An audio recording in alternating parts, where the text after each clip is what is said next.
before kings, before crowns. The soil remembered. The land we now call Britain was once a shifting canvas of ice, water, and silence. No borders, no names, just wind and stone. Nearly 900,000 years ago, the first humans walked its shores, not Homo sapiens. Not even Neanderthals, but ancient ancestors, Homo antecessor, Homo heidelbergensis, leaving behind flint tools and footprints in the mud of Happisburgh. They didn't build cities, they built memory, in bones, in blades, in silence. The Ice Age came and went. Glaciers carved valleys, seas rose and fell. Britain was sometimes a peninsula, sometimes an island. The land bridge to Europe, Doggerland, connected it to the continent. Herds of mammoths roamed, saber-toothed cats hunted. Humans followed the animals, followed the seasons, followed survival. They were hunter-gatherers, Mesolithic wanderers. They made spears from antlers, canoes from hollowed trees. They painted caves. They buried their dead with care. They didn't write, but they remembered. Around 10,000 BCE, the ice retreated. Forests grew, rivers flowed, the land became fertile, and the people stayed. They fished, they foraged, they moved with the rhythm of the earth. Then came a revolution, not of kings, but of seeds. Around 4000 BCE, farming arrived. The Neolithic age began. People planted wheat, raised cattle, built homes, settled, and with settlement came stone, not just for tools, but for meaning. They built circles, massive, mysterious, sacred. Stonehenge, Avebury, Callanish. These were not just monuments, they were messages, to the sky, to the ancestors, to time itself. The stones aligned with the sun, with the moon, with the solstice. They marked seasons, they marked stories, they marked souls. The builders left no texts, but they left intention. They buried their dead in long barrows. They carved axes from polished stone. They traded across regions. They created culture. Around 2500 BCE, a new wave arrived. The Bell Beaker people. They brought metal, bronze. They brought pottery. They brought new rituals.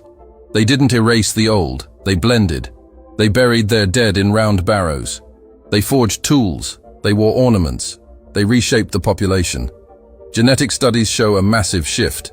The Beaker migration changed Britain's DNA, but the memory remained. The Bronze Age flourished. Trade expanded. Tin from Cornwall, gold from Wales, amber from the Baltic. Britain was no longer isolated. It was connected. But connection brings complexity, power, conflict, identity. Hill forts rose, tribes formed, warriors emerged. But that's part two.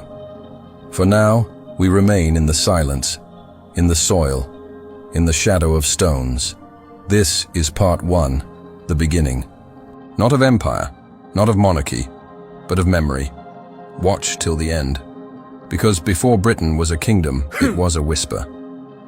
They carved circles into stone, not for power, but for the sky. The Neolithic age arrived not with conquest, but with cultivation. Around 4000 BCE, the people of Britain stopped wandering. They planted seeds, they raised cattle, they built homes from timber and clay. And with settlement came ritual. The land became sacred, the seasons became stories. The dead were honored, the ancestors remembered. They built long barrows, tombs stretching across the hills, filled with bones, offerings, silence. They didn't write, but they marked memory in stone. Then came the circles, Stonehenge, Avebury, Callanish. These were not fortresses, they were calendars, temples, portals. The stones aligned with the sun, with the solstice, with the stars. They stood in silence, massive, unmoving, eternal. But they spoke. They spoke of time, of death, of rebirth. The builders dragged stones across miles, some from Wales, some from quarries nearby. They used sledges, ropes, wooden rollers. They worked in teams, in generations, in faith. Stonehenge rose in phases. First the ditch, then the bluestones, then the sarsens, then the lintels. A circle, a mystery, a monument, but it wasn't alone. Across Britain, stone circles multiplied, each with its own rhythm, its own alignment, its own story. The people didn't build empires, they built meaning. Around 2500 BCE, a new wave arrived, the Bel Beka people. They came from the continent. They brought metal, bronze. They brought pottery, bell-shaped beakers decorated with lines and symbols. They brought new rituals. They buried their dead in round barrows. They forged tools. They wore ornaments. They reshaped the population. Genetic studies show a massive shift. The Beaker migration changed Britain's DNA, but the stones remained. The spirit remained. The Bronze Age flourished. Trade expanded. Tin from Cornwall, gold from Wales, amber from the Baltic. Britain was no longer isolated. It was connected. But connection brings complexity, power, conflict, identity. The people built roundhouses. They farmed in fields. They traded across seas. They buried their elite with weapons, jewelry, status.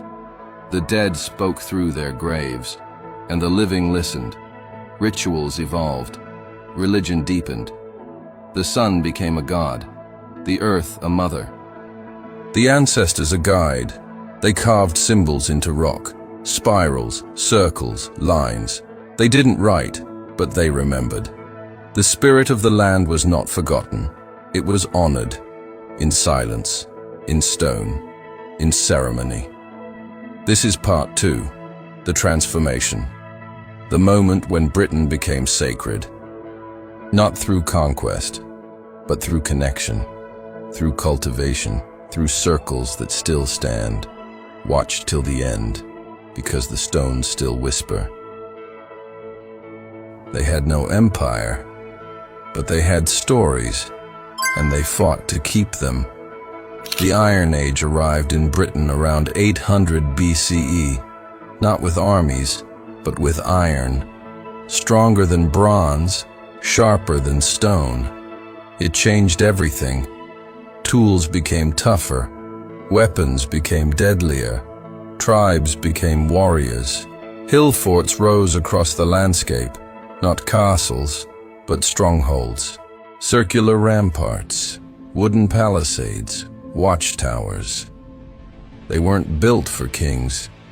They were built for clans, for defense, for pride. The people of Iron Age Britain were tribal, fiercely local, fiercely loyal. They spoke Celtic languages. They worshipped nature. They honored ancestors.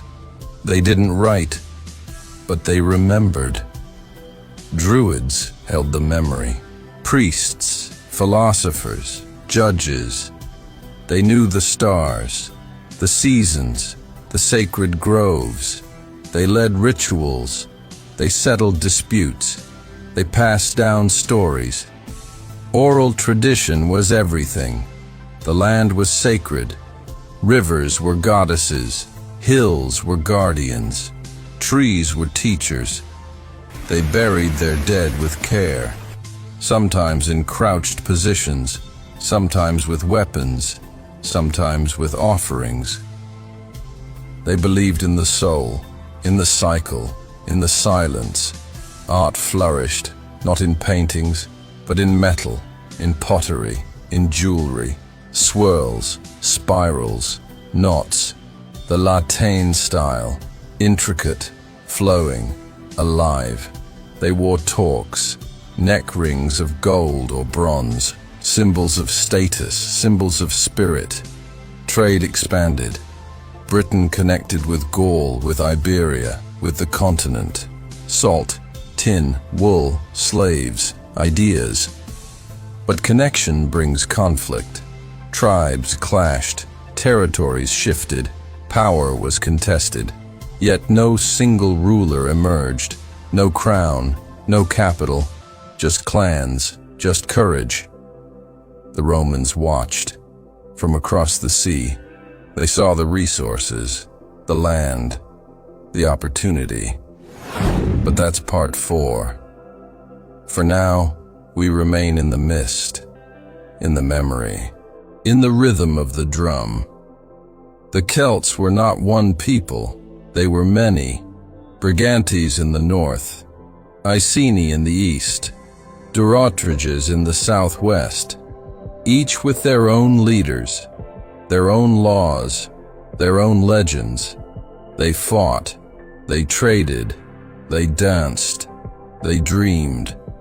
The Iron Age was not primitive, it was poetic, it was powerful, it was proud. The warriors of Britain didn't build empires, but they built identity. In stone, in song, in silence. This is part 3, the resistance. The moment before the invasion. The moment when the land was still theirs. Watch till the end, because the crown had not arrived, but the courage had. Rome came with roads and rules, but the mist never bowed. In 43 CE, the Roman Empire crossed the sea. Emperor Claudius sent legions to conquer the island the Greeks had called Albion. They came with armor, discipline, and ambition. The tribes of Britain, fierce, fragmented, proud, stood in their way. Some resisted, some allied, some vanished. The Romans built forts, towns, roads. They brought Latin, they brought law, they brought the eagle. Londinium rose by the Thames. Camulodunum became a capital. Verulamium flourished. They built baths, temples, forums. They minted coins. They taxed land. They mapped the mist. But the land pushed back. In 60 CE, Boudica rose, queen of the Iceni, widow, mother, warrior. Rome had flogged her, violated her daughters, seized her kingdom. She answered with fire. She led a rebellion that burned Londinium to the ground. Tens of thousands died. For a moment the empire trembled, but Rome retaliated. The rebellion was crushed. Boudica vanished, in battle, in poison, in legend. But her name remained, a symbol, a scar. Rome tightened its grip. Hadrian's Wall was built in the north, not to conquer, but to contain. A line between empire and wild, between order and freedom, between Rome and the unknown. The Romans stayed for nearly 400 years. They brought villas, mosaics, central heating. They brought gods, Jupiter, Mars, Minerva. But they also absorbed. They adopted local deities. They fused traditions. They didn't erase the Celts. They layered over them. A Romanized Britain emerged. Hybrid, complex, uneasy. The elite wore togas. The farmers still spoke Brittonic. The Druids faded. The legions remained. But the empire was not eternal. In the 4th century, cracks appeared. Rome weakened. Enemies pressed in. Resources thinned. In 410 CE, the legions withdrew. The emperor told the Britons to defend themselves. The roads remained. The towns remained. But the order faded. The mist returned. And with it, new invaders. Saxons, Angles, Jutes. But that's another story. This is part 4, the collision. The moment when the world's greatest empire met a land that would not forget itself. Rome brought roads, but the hills remembered the Druids. Rome brought law, but the rivers remembered the chants. Rome brought power, but the soil remembered silence. Watch till the end, because the legions left. But the land remembered both the sword and the silence.